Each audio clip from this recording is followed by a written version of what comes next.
Assalamualaikum warahmatullahi wabarakatuh dan selamat sejahtera. So, untuk video kali ini, saya akan terangkan berkenaan dengan chapter yang kedua, chapter yang baru, iaitu Application of Integration. So masa chapter 1 kita dah belajar berkenaan dengan integration. So, chapter 2 kita akan tengok, dekat mana application tu kita boleh apply kan lah. So, untuk chapter ni, application kita akan cover pada 3 bahagian. Area, volume and arc length. So sebab apa kita boleh applykan dalam area? So, definition of integration actually dia adalah reverse process of differentiation. And then selain daripada dia adalah reverse process, and then dia juga sebenarnya adalah area under the curve. Contohnya, saya ada satu ni graph, So, saya ada function. So, let's say lah ini adalah function saya. And then, sepanjang function ni, so maksudnya bila kita ada hasil integrate function fx respect to dx, sebenarnya ini adalah area under the curve. Bawah line ni. So, contoh lagi, kalau saya letak, sama juga, saya ada satu table, satu graph. So let's say ini adalah graf saya lah. So ini adalah saya punya function fx. And then saya nak tengok A hingga B. So bila saya ada integrate function fx respect to dx from A to B, so actually apa yang saya cari tu itu adalah area under the curve. Untuk function fx from A to B lah. So kita juga boleh cakap integration ni actually adalah area under the curve. So itu adalah definition of integration. So sebab tu kita boleh applykan integration ni ke dalam area. So di samping area juga kita boleh applykan juga kepada volume dan arc length. So kalau volume pula dia akan melibatkan gambar rajah dalam bentuk 3D lah. So contohnya kalau 2D kita ada cube, kalau 3D kita ada cuboid, macam tu.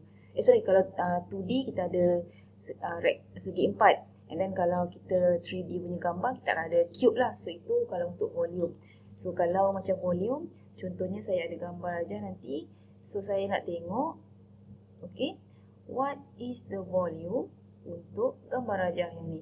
Contohnya. So saya juga boleh gunakan integration. And then di samping tu juga, saya juga boleh gunakan integration untuk cari arc length. Maksudnya, contohnya, saya ada satu length di mana dia dalam bentuk curve. So, saya nak cari panjang length tersebut, yang dalam bentuk curve ni menggunakan integration. Pun sama juga kita boleh gunakan integration lah.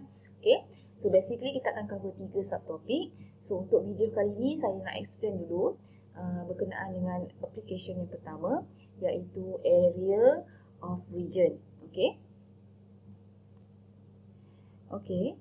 So untuk application yang pertama, area of the region. So bila kita cakap berkenaan dengan area, volume and arc length, kita akan melibatkan lukisan gambar rajah, graph. So maksudnya kamu kena tahulah bila gambar rajah kita ada paksi Y and then ini adalah paksi X. Lagi satu, kalau kita dah tahu dia melibatkan gambar rajah graph, so sebenarnya kamu kena tahu macam mana kamu nak lukis graph bagi setiap function lah. So sebelum ni, masa Math Engine 1 dulu, kamu ada belajar kan berkenaan dengan function. Macam kita ada linear function, kita ada quadratic, kita ada cubic, and then kita ada function, rational function, exponent, log. So semua tu dulu kamu pernah belajar macam mana cara nak lukis untuk setiap function. Sebab apa? Dekat chapter 2 ni kadang-kadang ada soalan, memang bukan kadang-kadang, memang kita akan gunakan semua equation ni di mana ada soalan dia akan suruh kita lukis dahulu gambar rajah menggunakan function yang diberikan. Baru kita boleh identify area untuk graph tersebut. So kamu boleh refer balik chapter pertama Math Engineering 1 untuk tengok baliklah berkenaan dengan graph-graph tersebut ni. So untuk graph ni nanti, area ni kita akan pecahkan kepada 2 bahagian. Yang pertama, area untuk x-axis, and then yang kedua adalah area untuk y-axis. Kedua-dua ni ada beza dari segi cara calculation dan penulisan. Tapi konsep dia masih lagi sama lah. So kita tengok dahulu yang pertama, area for x-axis. Okay. So apa yang kita kata area of x-axis? So step pertama, bila kita ada function, contohnya okay, kita ada function and then disuruh kita cari area. So kalau area tu melibatkan x-axis, kita akan gunakan formula yang ni. A equalkan dengan integrate from A to B. Okay, integrate function dia adalah fx minuskan dengan gx respect to dx. Okay, so apa tu A? A tu adalah kita punya lower boundary and then B ni adalah kita punya upper boundary. Okay, and then F ni adalah kita punya upper function. And then G ni adalah kita punya lower function. Okay, so kita tengok dia punya step on how to calculate the area. So step yang pertama, kita akan sketch dahulu graf yang diberikan. Okay, so contohnya dia bagi dua function. Okay, contoh macam ni lah, dia bagi satu function kuadratik and then satu lagi adalah function linear yang straight line ni. Okay, so step pertama, kita kena lukis dahulu graf tersebut. Okay, so yang lukis tu penting untuk kita identify which one adalah fx dan gx. Okay, so step yang kedua, after kita dah sketch the graph, so step yang kedua, kita akan tengok sama ada function tu x-axis ataupun y-axis dengan cara bila lukisan gambar rajah kita ni, okay, so bila gambar rajah kita ni ada upper function and ada lower function. So maksudnya dia termasuk dalam x-axis. So bila x-axis, semua mestilah in term of x. So x-axis bila dia adalah upper function, tolakkan dengan lower function. So kalau dia y-axis, beza dia dekat sini. Gambar rajah tu dia akan terbalik lah. So kalau x-axis, upper and lower. So kalau y-axis, dia akan right and left function. So bila right and left function, so graf kita akan dapat dalam in term of dy. So itu beza x dan y lah. So kalau x, gambar rajah dia mestilah upper function ini, and then minuskan dengan lower function. Okay, kamu akan kena tengok bahagian upper and lower adalah pada bahagian yang dikepung oleh dua function. Maksudnya kita tak boleh ambil yang ini. Okay, sebab yang ini dia tak ada bounded by function yang terlibat lah. Okay, sebab apa dia tak boleh dekat sini? Pada step pertama tu dia ada mention sketch the graph and determine bounded region. So maksudnya bila kita ada dua graf tersebut ataupun ikutlah berapa function yang diberikan. So tengok yang mana bounded ataupun bahasa Melayu dia kita panggil dikepung oleh function yang diberikan lah. So macam ni dia bagi dua function. So yang dikepung kita nampak ini adalah yang atas ni and then dikepung dengan function yang bawah. So ini adalah kita punya bounded region. So maksudnya dekat sini kita nak cari area untuk this kawasan ni lah. Okay, this region ni. So macam mana kita nak tengok? So kita tahu ini adalah dia punya bounded region. So step yang seterusnya, dari step yang kedua ni maksudnya apa function kita adalah daripada kawasan yang bounded. Jangan tengok luar daripada kawasan yang bounded ni lah. Okay, so tengok sebab apa kalau kamu pilih yang luar, dia punya upper function ni adalah linear. Tapi dekat kawasan bounded, upper function kita adalah function kuadratik. So sebab tu, kamu kena tahu cara nak lukis dan kena tahu dekat mana yang kamu nak pilih upper and lower function. Okay, so jangan pilih dekat luar, pilih dekat kawasan yang bounded lah. So determine the upper function. So fx kita adalah function yang atas sekali. So daripada atas, kita jumpa function yang pertama adalah yang ini. So maksudnya function ni adalah kita punya function fx. And then determine the lower function. So tengok daripada bawah kawasan yang bounded tu, yang kita jumpa dahulu yang bawah ni adalah function straight line ni, linear. So maksudnya ini adalah kita punya function gx. Okay, so dia berbeza lah kalau contoh graf kita macam ni pula. Okay, contohnya ini adalah kawasan bounded.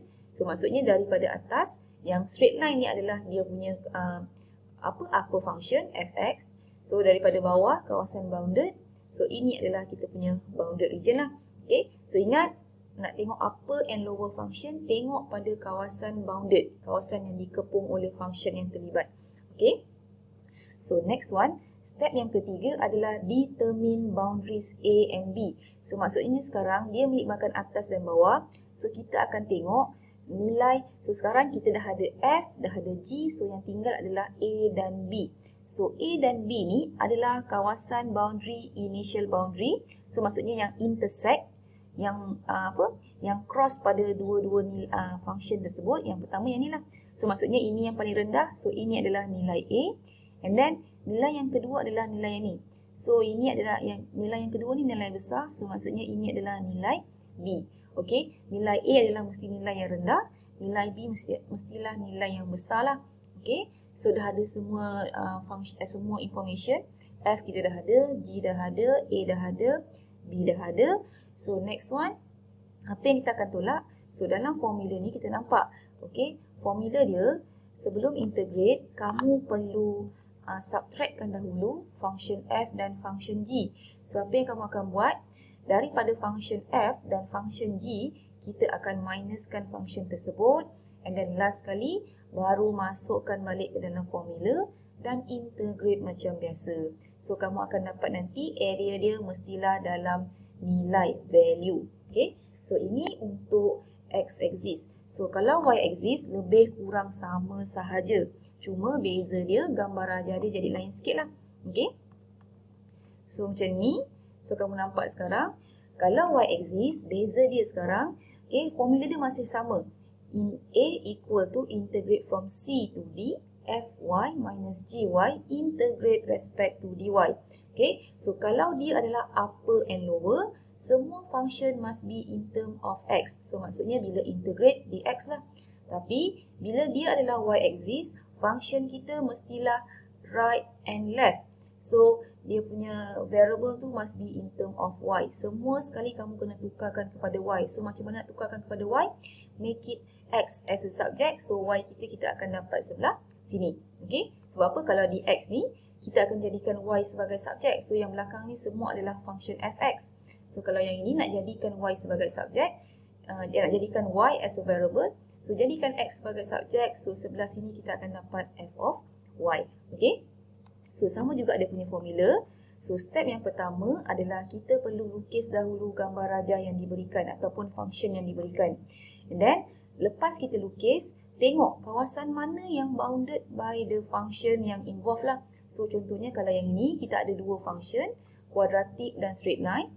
So tengok yang mana adalah kawasan yang dikepung. So bila kita tengok kawasan yang dikepung adalah kawasan yang ni. Okay? So ini adalah kawasan yang dikepung. So maksudnya kita nak cari area untuk kawasan yang ini. Okay? So next one.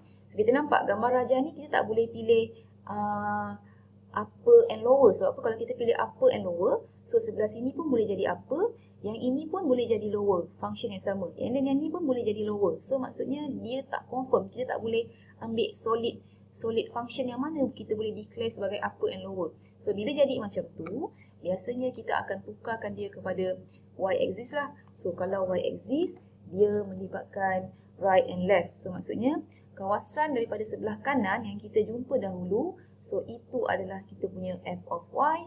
And then daripada kiri, function yang kita jumpa dahulu pada kawasan bounded region, so itu adalah kita punya g of y. Okay, so ini untuk integrate of y axis lah. And then kita dah ada maklumat right and left, so yang tinggal adalah c and d. So bila dia melibatkan variable of y, so kita akan tengok pada paksi y lah dia punya boundary dia. So maksudnya kita akan tengok intersect yang ini. Okay, jangan tengok nilai x sebab kita gunakan nilai y. So maksudnya kamu akan refer nilai y paksi y ni lah. So maksudnya ini adalah kita punya lower boundary, nombor yang rendah. Dan intersect yang kedua adalah yang ini. So ingat ini adalah in term of y. So maksudnya kamu kena tengok pada paksi y lah. So d dekat sini. Jangan tengok pada paksi x. Okay, salah. Tengok kalau dia adalah in term of y. So sebab tu kamu tengok pada paksi y lah. So macam case yang ini. Ini dalam in term of x. So sebab tu kita refer pada paksi x. Nilai x ini and then nilai x sebelah sini. X equal to a and x equal to b. Okay, sebab apa dia in term of x. So next one. After kita dah ada maklumat semua ni. So yang ketiga adalah kita akan minuskan sebab dalam formula F minus G. So, kamu akan minuskan. And then last sekali kita akan cari dia punya